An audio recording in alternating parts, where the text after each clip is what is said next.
Hello students, welcome to path of physics. তো আজ আমরা আবার চলে এসেছি নতুন একটা সিলেবাস নিয়ে, সেমিস্টার 4-এর ক্যালকাটা ইউনিভার্সিটির সিলেবাস নিয়ে। তো অলরেডি সেমিস্টার 3 তোমরা পরীক্ষা দিয়ে ফেলেছো। তো পরীক্ষা কেমন হয়েছে সবাই, আশা করি সবারই পরীক্ষা ভালো হয়েছে। তো সেমিস্টার 4-এর সিলেবাস আর বুকস নিয়ে আমরা আজকে ডিটেলস কথা বলবো। যেখানে আচ্ছা একটা কথা বলে দিই, সেমিস্টার 3 তোমরা অলরেডি দেখতে পাচ্ছ যে তোমাদের অনেকটা দুটো কোর পেপার ছিল। সেমিস্টার 4 কিন্তু স্টার্টই হবে 4টা কোর পেপার দিয়ে। তো দুটো কোর পেপার টানতেই আমাদের অবস্থা কীরকম খারাপ হয়ে গেছিলো। তো এবার 4টা কোর পেপার, তাহলে এই সেমে আরও আমাদের প্রেশার হাই থাকবে। এটা মাথায় রেখে আমাদের এগিয়ে যেতে হবে।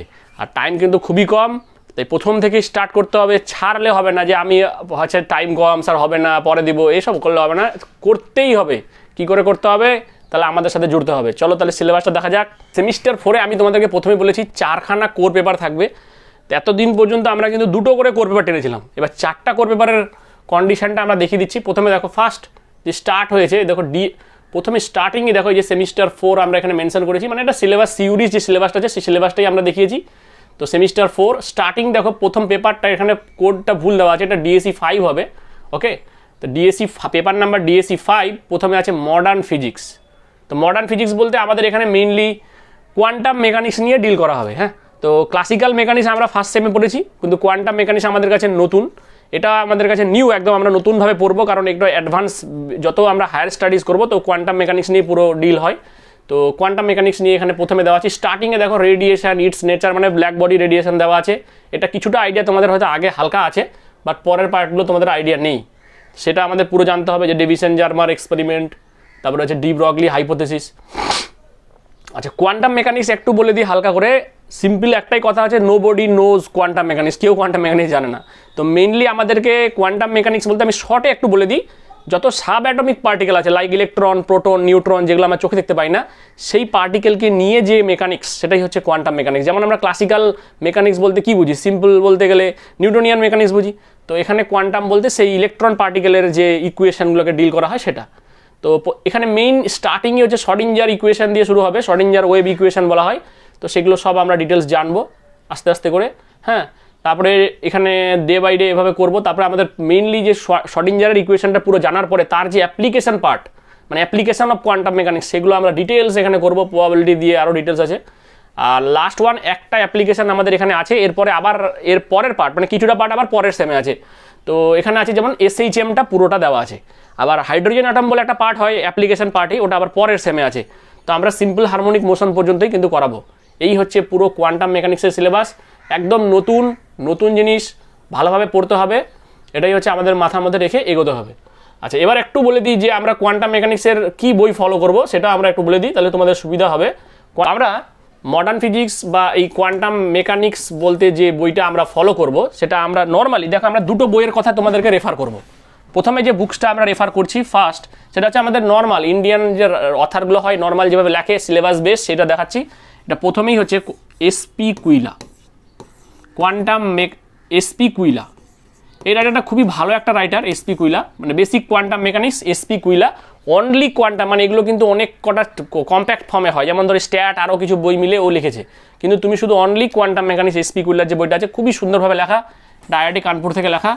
তো এটা তুমি নিতে পারো, খুবই ভালো বই। আর অ্যাডভান্স যদি আমরা বই বলি, অ্যাডভান্স বইয়ের মধ্যে আমরা যেই বইটা ফলো করব সেটা হচ্ছে, এটা সবাই ফলো করে, গ্রিফিথ, কোয়ান্টাম মেকানিক্স গ্রিফিথ। এর ছাড়াও আরও অনেক বুকস PDF আছে। তোমরা যদি লোড নিতে পারো, কারণ একে আমাদের টাইম কম, 1-1.5 মাস মাত্র এটা আমাদের টাইম দিতে হবে, 1 মাসও দেওয়া যাবে না ঠিক মতো করে। তো যেরকম তুমি লোড নিতে পারবে সেরকম আমরা প্রচুর বুক রেফার করে দেবো। তুমি সেই বইটা থেকেও তুমি যদি চাও করতে পারো, টাইম নিতে পারো, তা তুমি করতে পারো। তা আমরা শুধুমাত্র এখন দুটো বই রেফার করছি, আর ম্যাটেরিয়াল তো আমরা পার্সোনালি দিব, সেটা আলাদা কথা। ঠিক আছে, যা পড়ি কোশ্চিন আর কমন আসে না এই পেপারে। মেইনলি পেপারটা একটা আগে বলে দিই, যেটা হচ্ছে DSC 5, সেটা হচ্ছে মেইনলি এখানে আছে ইলেকট্রোম্যাগনেটিজম। ওকে, ইলেকট্রোস্ট্যাট অ্যান্ড ম্যাগনেটোস্ট্যাট সাথে EM থিওরি, এই তিনটে জিনিসকে কম্প্যাক্ট করে সিলেবাসটা দেওয়া আছে। ঠিক আছে, তো এই পেপারের হিস্ট্রিটাও একটু ইতিহাসটা আলাদা, কারণ এখানে তুমি যা পড়বে কোশ্চিন কমন পাবে তার কোনো গ্যারান্টি দিতে পারবো না, কারণ প্রবলেমের কোনো লিমিট নেই, আনলিমিটেড প্রবলেম কত করবে তুমি, প্রচুর প্রবলেম তোমাকে স্টক করতে হবে এটার ক্ষেত্রে। তো এটার পেপারটা বলে দিই প্রথমেই, এখানে ইলেকট্রোস্ট্যাট, ম্যাগনেটোস্ট্যাট সাথে EM থিওরি, এই তিনটে জিনিসকে ম্যাচ করে করা আছে। প্রথমে দেখো ফার্স্ট যেটা আছে অল্টারনেটিং কারেন্ট বা AC, এটা এসি ডিসি দুটো হয়, আবার এখানে ডিসিটা বাদ দিয়েছে, শুধুমাত্র এসিটা নিয়েছে, যেমন আরএমএস ভ্যালু ক্যালকুলেশন, তো মানে আরএমএস মানে রুট মিন স্কোয়ার ভ্যালু, এভাবে করে যত রকমের আর কি LCR circuit, LR circuit, series LCR, parallel LCR, সব কিছু এখানে ডিটেলস দেওয়া আছে। আচ্ছা, ইলেকট্রোস্ট্যাটের মধ্যে স্টার্টিংয়েই প্রথমে দেওয়া আছে গসেস থিওরেম ইন ইলেকট্রোস্ট্যাট, এটা আমরা অলরেডি আগে পড়েছি, সেই জায়গাটাই এখানে হালকা করে দেওয়া আছে। তারপরে নতুন করে এখানে আপডেট করা আছে, সেটা হচ্ছে ডাইলেকট্রিক প্রপার্টিজ অফ ম্যাটার, এটাও আমরা পড়বো। ল্যাপ্লাস অ্যান্ড পয়জনস ইকুয়েশন, এগুলো আমরা আগেই জেনেছিলাম। আচ্ছা, মেথড অফ ইমেজেস, ইমেজের কনসেপ্ট ইউজ করে একটা চার্জ পার্টিকেল কোথাও রাখা আছে, সেখান থেকে আমরা ইলেকট্রিক ফিল্ড, পোটেনশিয়াল সব ক্যালকুলেট করতে পারি এই থিওরি লাগিয়ে। এই হচ্ছে ইলেকট্রোস্ট্যাটের পার্ট। নেক্সট হচ্ছে আমরা পরের যে পার্ট, সেটা হচ্ছে ম্যাগনেটোস্ট্যাট। তো এটা তোমাদের কিছুটা আগে 11-12 পড়া আছে, ম্যাক্সিমাম পার্টটা পড়া আছে তোমাদের, যেমন বায়ো-সাভার্ট ল, তার অ্যাপ্লিকেশান। ম্যাগনেটিক ফিল্ড আমরা বায়ো-সাভার্ট ল লাগিয়ে বের করলাম, লেংথ, সারফেস এলিমেন্ট, ভলিউম এলিমেন্টের জন্য, সেটার উপরে বেস করে আবার আমাদের বেসিক কনসেপ্ট যেগুলো আমরা ফার্স্ট ইয়ারে পড়েছিলাম, ডাইভারজেন্স, কার্ল, ওগুলো সব ক্যালকুলেশন, সব ডিটেলস এখানে আছে মেনলি আর কি। আচ্ছা, নেক্সট হচ্ছে ম্যাগনেটিক প্রপার্টিজ অফ ম্যাটার আছে, ইলেকট্রোম্যাগনেটিক ইন্ডাকশন আছে, কিছুটা আইডিয়া তোমাদের 11-12 আছে এটা সম্বন্ধে, হ্যাঁ। আর এখানে নতুন করে ইকুয়েশন আসবে, সেটা হচ্ছে ম্যাক্সওয়েলস ইকুয়েশন। আমি যখন অপটিক্স পড়াই তখন কিছুটা আইডিয়া দিয়েছিলাম তোমাদেরকে ম্যাক্সওয়েলস, সেই আইডিয়াটা এখানে আছে। আর হচ্ছে ইলেকট্রোম্যাগনেটিক বললাম, ইএম থিওরি। তো ইলেকট্রোম্যাগনেটিক প্রোপাগেশন মানে ইএম ওয়েভ যখন প্রোপাগেশন করবে, বাউন্ডেড মিডিয়া আর আনবাউন্ডেড মিডিয়া, মানে লিমিটেড রিজিয়নের মধ্যে কেমন হবে আর আনলিমিটেড রিজিয়নের মধ্যে কেমন হবে, সেটা ডিটেলস এখানে দেওয়া আছে। এগুলো কিন্তু পুরো অ্যাকচুয়ালি ইএম থিওরির পার্ট, তো সেটাও কিছুটা এখানে ভরে দেওয়া আছে। পুরো ইলেকট্রোস্ট্যাট, ম্যাগনেটোস্ট্যাট সাথে ইএম থিওরি কম্প্যাক্ট করে এই পার্টটা। আর এই পার্টে একটা কথা বলে দিই, কোশ্চিন কেমন হবে সেটা ইউনিভার্সিটি আগের ইতিহাসে তাই বলি, থিওরিগুলো তুমি কমন পেয়ে যাবে, কিন্তু প্রবলেমের কমন পাওয়াটা খুবই চাপের ব্যাপার, তোমাকে প্রচুর প্রচুর প্রবলেম করতে হবে। দেখো, আমরা নর্মাল যেই বইটা ফলো করি, electricity and magnetism, electricity and magnetism, B Ghosh, Basudeb ঘোষের বইটাই সব থেকে বেস্ট বই, এর বাইরে কোনো ভালো বই আশা করি নেই, মানে আমাদের ইন্ডিয়ান অথারের মধ্যে। আর অ্যাডভান্স আমি সবসময় বলি, যে কোনো ক্ষেত্রে আমরা অ্যাডভান্স বুকের কথা বলি, কারণ অনেকে বলে যার শুধু বেসিক বইটাই পড়বো। তো অ্যাডভান্স বই যদি তুমি পড়তে চাও, এটার একটা রাইটার আছে, সেটা হচ্ছে ইলেকট্রোডাইনামিক্স, এটা ইলেকট্রোডাইনামিক্স বলা হয় অ্যাকচুয়ালি টপিকটা, টোটালটা ইলেকট্রোডাইনামিক্স, গ্রিফিথ। তো তুমি গ্রিফিথের বইটা ফলো করবে, পারফেক্ট বই। তো গ্রিফিথ নিতে পারলে খুব ভালো, কারণ আমরা গ্রিফিথ পুরো দিয়ে দিব, আর গ্রিফিথের যে প্রবলেম সলভ আছে তার টোটাল সলিউশনও তোমাদেরকে দিয়ে দেবো, তোমাদের সুবিধা হবে, তোমরা সলিউশনটা দেখেও প্রবলেমগুলো করতে পারো। এর আগে সেমও আমি অনেকটা এটা শেয়ার করেছিলাম, তো নতুন করে এগুলো বই তোমাদের কেনাই আছে অলরেডি, আর নতুন করে কোনো বই কিনতে হবে না, ওকে। তো ম্যাথামেটিক্যাল ফিজিক্সের পেপারটা অলমোস্ট একটু ক্রিটিক্যাল ছিল, টিপিক্যাল ছিল, মানে যতটা আমরা টাইম পেয়েছিলাম তার রেসপেক্টে একটু মানে কঠিন মোটামুটি, যার সিলেবাস আমি দেখলাম আর কি কোশ্চিন। তো সেই পেপারেরই second part, mathematical physics 2। Mathematical ফিজিক্সকে কখনো কিন্তু তুমি হালকাভাবে নিবে না, আগে বলে দিচ্ছি। ওই দুটো অঙ্ক, 4টা অঙ্ক করে গেলাম স্যার সব কমন, এরকম কোনো দিনই আশা করবে না, তোমাকে যত পারতে হবে। আমরা কারণ প্রত্যেকটা বই তোমাদেরকে পিডিএফ দিই, তোমরা এইগুলো করো না, করলে তোমাদেরই সুবিধা, কারণ প্রত্যেকটা বই থেকে তুমি যদি ধরে ধরে প্রবলেমগুলো করতে পারো, তাহলে কিন্তু এই ম্যাথ ফিজিক্সে তোমাদের কোনো সমস্যা হওয়ার কথা না। তো এবার চলে আসি ম্যাথ ফিজিক্স 2, যেটা ডিএসসি পেপার নাম্বার হচ্ছে 7, ডিএসসি 7 বলা হয়, এখানে কোডটা একটু ভুল দেওয়া আছে। তো ডিএসসি 7 ম্যাথমেটিক্যাল ফিজিক্স 2 কি আছে, প্রথমেই দেখো সেকেন্ড অর্ডার ডিফারেন্সিয়াল ইকুয়েশন আছে। Second order differential equation already কিন্তু আমাদের করা আছে, কিন্তু সেটা এখানে নেই। সেকেন্ড অর্ডার ডিফারেন্সিয়াল ইকুয়েশন এর আগে আমরা যেটা করেছিলাম সেটা হচ্ছে কনস্ট্যান্ট কোফিসিয়েন্ট। এবার যেটা আছে সেকেন্ড অর্ডার ডিফারেন্সিয়াল ইকুয়েশন, সাথে হচ্ছে ভেরিয়েবল কোফিসিয়েন্ট। ভেরিয়েবল কোফিসিয়েন্ট মানে Hermite differential equation, Legendre differential equation, এই সবগুলো পুরো তোমার সব ডিটেলস এখানে দেওয়া আছে। সব আমরা ডিটেলস পুরো ফ্রবিনিয়াস মেথড লাগিয়ে পাওয়ার সিরিজ সলিউশন করব, সব দেওয়া আছে। দেখো Legendre different, Hermite, Rodriguez formula দিয়ে করা আছে। তো এটা খুবই একটা ভালো টপিকস, এটাও অলমোস্ট মানে কোশ্চিন ইজিলি কমন পাওয়া যায়, কিন্তু প্রবলেমগুলো অনেক ভ্যারি করে, সেটা দেখতে হবে। আচ্ছা, নেক্সট একটা নতুন টপিক দেওয়া আছে, সেটা হচ্ছে linear vector space. Vector space সম্বন্ধে কিন্তু তেমন আমাদের আইডিয়া না, এটা অ্যাকচুয়ালি ম্যাথ ফিজিক্সের একটা পার্ট, তোমার এসকে মাপার একটা বই হয় সেখান থেকে, বাট আমাদের যেহেতু সিলেবাসে যেটুকু আছে সেইটুকুর রেসপেক্টে আমরা এটা তোমাদের ডিটেলস করিয়ে দেবো। লিনিয়ার ভেক্টর স্পেস ম্যাথ ফিজিক্সের পার্ট কিন্তু এটা। আচ্ছা, ভেক্টরস আমরা অলরেডি কিন্তু ফার্স্ট সেমে করে ফেলেছিলাম, এখানে ভেক্টরসের কিছুটা পার্ট আছে, যেমন vectors and scalar under rotation, সেটা কি হবে। আর হচ্ছে এটা আমরা অনেকটা করে নিলাম, আগেই করে রাখি আর কি, orthogonal curvilinear coordinates. Curvilinear coordinates আমরা আগে করে রাখি, আর সাথে জ্যাকোবিয়ান আর গ্রেডিয়েন্ট ডাইভারজেন্স কার্ল, এগুলো সব কিন্তু আমরা আগে করে রেখেছিলাম, তবুও যেহেতু সিলেবাসে আছে তো আরেকবার আমরা নতুন করে করাবো। আরেকটা কথা আমরা একটু বলে দিই সিলেবাসের ব্যাপারটা, কারণ তোমরা একটা জিনিস লক্ষ্য করেছো, অনেক সিলেবাস কিন্তু আগের সেমে আছে প্লাস এই সেমে আছে। তো এটা আমরা বলে দিচ্ছি, পার্সোনালি কথাটা বলি, কারণ সিলেবাস যাই থাকুক, তুমি আগের সেমে পড়েছো মানে এই সেমে আছে, মানে আগের সেমে যা আছে সেটাও পরীক্ষায় কোশ্চিন কিন্তু হতে পারে, এরকম তুমি মেন্টালিটি ভেবে নিও না ও এটা তো সিলেবাসে নেই, এটা বাদ। কারণ সিলেবাসটা কিন্তু অল্প অল্প করে তোলা, মানে পুরো তোলা না, মানে একটা কম্প্যাক্ট পার্ট আগের সেমে হয়ে গেল, এই সেমে তাহলে আর নেই, তার মানে সেটা আমাদের কোশ্চেন করার অপশন থাকে না। কিন্তু যেহেতু আগের সেমে কিছু ছিল, এই সেমে মিলিয়ে আছে, তার মানে আগের সেমটাও তোমার সিলেবাসে আছে, এটা তুমি মাথার মধ্যে ধরে নিয়ে এগোবে, আগেই বলে দিচ্ছি কিন্তু। আচ্ছা, ভেক্টরসের এই পার্টটা আমরা করতে পারবো, খুব ইজি আছে। তারপরে দেখো নেক্সট, এটা একটা নতুন পার্ট, সেটা তো তোমরা হয়তো জানো না, হয়তো টেন্সার অ্যানালাইসিস। টেন্সার কোথায় পাবো স্যার? এটা তো ম্যাথ ফিজিক্সের যে কোনো বই পেয়ে যাবে। তাছাড়াও তুমি যদি আমাদের কাছে পড়ে থাকো তাহলে দেখবে তোমাদের কাছে সেই ভেক্টর অ্যানালাইসিস স্পাইজেলের একটা বই ছিল, সেই স্পাইজেলের বইয়ের পিছনে কিন্তু টেন্সার দেওয়া আছে। টেন্সারও একটা টাইপ অফ ভেক্টর, জাস্ট এর মাল্টিপল ম্যাগনিটিউড আর ডিরেকশন থাকে, সেই কারণে এটা নতুন করে আমাদেরকে পড়তে হবে আইনস্টাইন কনভেনশন ইউজ করে। এটাও খুব সুন্দর, কিন্তু একটু টিপিক্যাল করলে খুব ভালো। আচ্ছা, নেক্সট এটা দেখো ম্যাট্রিসেস।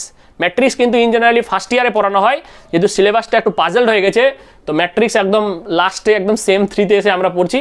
তো এটাও খুব সোজা একটা পার্ট, ম্যাট্রিক্স একদম ইজিলি প্রশ্ন কমন আসে, আশা করি 100% এটা কমন দেওয়া যায় আর কি ম্যাট্রিক্স থেকে, খুবই সোজা পার্ট। তো ম্যাট্রিক্সটা পড়বো। আর লাস্ট ওয়ান হচ্ছে নিউমেরিক্যাল অ্যানালাইসিস 2 বলে দেওয়া আছে। নিউমেরিক্যাল অ্যানালাইসিস অলরেডি আমরা আগের সেমে পড়ে ফেলেছি, কিছুটা পার্ট এখানে দেওয়া আছে। আমরা ম্যাথ ফিজিক্সের একটাই বই রেফার করছি only, math physics A.B. Gupta, math physics A.B. Gupta বা এইচ.কে দাস, যার কাছে আছে তার কাছে থাক, এইটুকু কভার করলেই কাফি। আর আমরা পুরো ম্যাটেরিয়াল এর মধ্যে ভরে দেবো, টেনশন নেওয়ার কোনো কিছু নেই। এছাড়া আমরা আরও অনেক PDF বুকস রেফার করব, মিনিমাম 5খানা, যেমন হচ্ছে বোয়াস থেকে শুরু করে তোমার এইচ.কে দাস থেকে শুরু করে, তারপরে আরফকেন ওয়েবার থেকে শুরু করে, তারপরে B.S. গ্রেওয়াল থেকে শুরু করে যতগুলো আমাদের PDF বই আছে আমরা সবকটা রেফার করব। তো তোমাদেরকে যখন যে চ্যাপ্টারটা পড়াবো সেই চ্যাপ্টারের সেই PDF-গুলো থেকে অ্যাটলিস্ট প্রবলেমগুলো তোমরা পার্সোনালি করে নিবে, তাহলে আর কিছু লাগবে না, ঠিক আছে? তো A.B. গুপ্তাটা তোমরা রেফারেন্স বই, এটা তোমরা অলরেডি আগে কেনা আছে, তাহলে আর আশা করি নতুন করে বই কেনার দরকার নেই, এই বইটাই থাকবে, নতুন বই কেনার কোনো দরকার নেই, আগে বলে দিচ্ছি কিন্তু, ঠিক আছে? DSC 8-এ কি আছে দেখে নিই। আচ্ছা, DSC 8 একটু এটা কি বলবো, একটু অ্যাডভান্স পেপার বলতে পারো। তো এখানে মেইনলি যেটা আছে, যেমন অলরেডি কিন্তু আমরা ক্লাসিক্যাল মেকানিক্স সেম 1-এ পড়েছিলাম, তো সেখানে তুমি জানো তখন আমাদের পড়াতে অনেক প্রবলেম হয়েছিল, সিলেবাসটা বললাম যে তুলে নিয়ে চলে এসছে, কিছুটা হাফ এখানে কিছুটা ওখানে। তো সেখানে কিছুটা যে ক্লাসিক্যাল মেকানিক্স আগে পড়েছো, সেই ক্লাসিক্যাল মেকানিক্স পুরো তোমাকে আবার লাগবে, সেটা আবার পড়বে নতুন করে। সেটার পরে নতুন করে দেখো দুটো পার্ট এখানে অ্যাড করা আছে, একটা হচ্ছে নন ইনার্সিয়াল সিস্টেম, মানে inertial frame, non inertial frame, rotating frame of reference, Galilean transformation use করে সেখানে ভেলোসিটি, অ্যাক্সেলারেশন ক্যালকুলেশন পুরোটা এখানের মধ্যে দেওয়া আছে। তো এটা আমাদের পুরো লাগবে, নন ইনার্সিয়াল সিস্টেম। নেক্সট হচ্ছে দেখো রিজিড বডি, তখন আমরা পড়িনি, মানে তখন সিলেবাসে অ্যাকচুয়ালি ছিল অল্প একটা পার্ট, ওই relation between angular velocity and angular momentum, তো ওটা অ্যাকচুয়ালি তখন ছিল না, ওটা এখন আবার নতুন করে আমাদেরকে এখানে পড়তে হবে। দেখো প্রথমে স্টার্টিং রিজিড বডি সব দিয়ে দেওয়া আছে, সে অ্যাঙ্গুলার মোমেন্টাম আবার অ্যাঙ্গুলার ভেলোসিটি দিয়ে পুরো ডিটেলসটা দেওয়া আছে। সো টোটাল করতে হবে, মুভমেন্ট অফ ইনার্সিয়াটা গোটাটা এখানে করতে হবে। হ্যাঁ, মুভমেন্ট অফ ইনার্সিয়া প্র্যাকটিক্যাল কিন্তু আমরা ফার্স্ট টাইমে করেছি, তো তখন আর পড়তে হয়নি, এখন আবার এখানে দেওয়া আছে। তো ওগুলো সব লাগবে এখানে আর কি, রিজিড বডিটা পুরো এখানে দেওয়া আছে, তো দেখবো এটা আমরা পুরো। আর এখানে নতুন 3 and 4-এ যে টপিকটা দেওয়া আছে, প্রথমে দেওয়া আছে ভ্যারিয়েশনাল ক্যালকুলাস ইন ফিজিক্স। দেখো নিউটনিয়ান মেকানিক্স কিন্তু সব জায়গায় ভ্যালিড, কিন্তু কিছু কিছু জায়গায় নিউটনিয়ান মেকানিক্সও ইনভ্যালিড, মানে নিউটনিয়ান মেকানিক্সও এক সময় কিন্তু ফেইল্ড মাল্টিপল কোঅর্ডিনেটসের ক্ষেত্রে, এগুলো ডিটেল জানবো আমরা। তো যখন নিউটনিয়ান মেকানিক্স ফেইল্ড, তখন নতুন আরেকখানা মেকানিক্স আমাদেরকে করতে হলো, সেটাই হচ্ছে এখানে দেওয়া আছে ভেরিয়েশনাল ক্যালকুলাসে ল্যাগ্রেঞ্জিয়ান অ্যান্ড হ্যামিল্টনিয়ান। এটা কিন্তু পুরো অ্যাডভান্স পার্ট, তো এটা কিন্তু খুবই একটু মজার আছে, তো যারা ভালো লাগবে তাদেরকে আশা করি ভালোই লাগবে এই টপিকটা, তো এটা খুব পড়তে পারে। এটা কিন্তু খুব কেয়ারফুলি এই জায়গাটা পড়তে হবে, ভেরিয়েশনাল ক্যালকুলাসটা 100% কোশ্চেন গ্যারান্টি এখান থেকে আসবে, ল্যাগ্রেঞ্জিয়ান অ্যান্ড হ্যামিল্টনিয়ান থেকে, এটা বলে দিলাম আগে কিন্তু। তো এটা ভালো করে আমরা পড়বো, পুরো ডিটেলস দেওয়া আছে, যেমন তোমার ল্যাগ্রেঞ্জিয়ান, হ্যামিল্টনিয়ান, সাইক্লিক কোঅর্ডিনেটস থেকে শুরু করে সব দেওয়া আছে, কিছুটা সেন্ট্রাল ফোর্সেরও পার্ট অ্যাপ্লিকেশন আছে আর কি। তো ভেরিয়েশনাল ক্যালকুলাসের জন্য বা এটার জন্য যা বই আমরা সব বলে দিচ্ছি পরে। আর একখানা দেখো 4 নম্বরে নতুন একটা part, STR, special theory of relativity, মানে আইনস্টাইনের রিলেটিভিটিটা পুরো STR দিয়ে শুরু। তো আমাদের রিলেটিভিটি দেখো বেসিক যদি আমরা জানতে চাই, তাহলে প্রথমে আমাদের কিন্তু জেনারেল থিওরি অফ রিলেটিভিটি মানে GTR ভালো করে জানতে হবে, ঠিক আছে? তারপরে আমরা STR আসবো। তো কি বই ফলো করব? তো দেখো ক্লাসিক্যাল মেকানিক্স অলরেডি আমাদের কাছে কিন্তু একটা বই আছেই, কি সেটা, যেমন A.B. গুপ্তা। তো আর নতুন করে বই কেনার তোমার কোনো দরকার নেই, আমরা যা ম্যাটেরিয়াল দেবো তাতে কাফি, আরও PDF দিয়ে দেবো, তাহলে A.B. গুপ্তার বইটাই তুমি ফলো করো, আর কিছু লাগবে না, ঠিক আছে? এইটুকুই কাফি ক্লাসিক্যাল মেকানিক্স। আরও যদি লাগে আমরা দিয়ে দেবো, যেমন ডেভিড মরিন ছিল, প্লাস আরও কিছু কিছু রাইটার, আমরা ম্যাটেরিয়াল দিয়ে দিলে এটা কাফি। নতুন যে আমরা বইটা আমরা বলছি এখন STR এর জন্য, সেটা STR এর আমরা PDF দিব, এটা খুব ভালো একটা বই, সেটা হচ্ছে PL সরদেশাই। এটা সচরাচর তুমি পাবে না, সরদেশাই, এর থেকে ভালো বই নেই, কোনো ভুল নেই একদম। আচ্ছা, এসটিআর তাহলে সরদেশাই হলো। আর একখানা বুক তোমরা নোট করতে পারো, সেটা হচ্ছে রবার্ট রেজনিকের তোমার STR, special theory of relativity, Robert রেজনিক। তো রেজনিক বললেই যে কেউ চিনবে আর কি। তো এই বইটাও খুব ভালো থিওরিটিক্যালি পারপাসটা, এটা দেখবে। আর ক্লাস অলরেডি আমরা স্টার্ট করে দিয়েছি। 7 তারিখে পরীক্ষা শেষ হলে সেদিন থেকে আমরা ক্লাস শুরু করে দেবো। তো প্রথমেই আমাদের সাথে কন্ট্যাক্ট করবে। কন্ট্যাক্ট করতে গেলে এই নাম্বার আমাদের দেওয়া আছে 7278992323, এই নাম্বারে অবশ্যই কন্ট্যাক্ট করবে যদি কারো ক্লাস করতে চাও। আর ভিডিওটি ভালো লাগলে অবশ্যই চ্যানেলটি সাবস্ক্রাইব করে দিবে। আবার দেখা হবে পরের ভিডিওতে। Thank you so much for watching this video.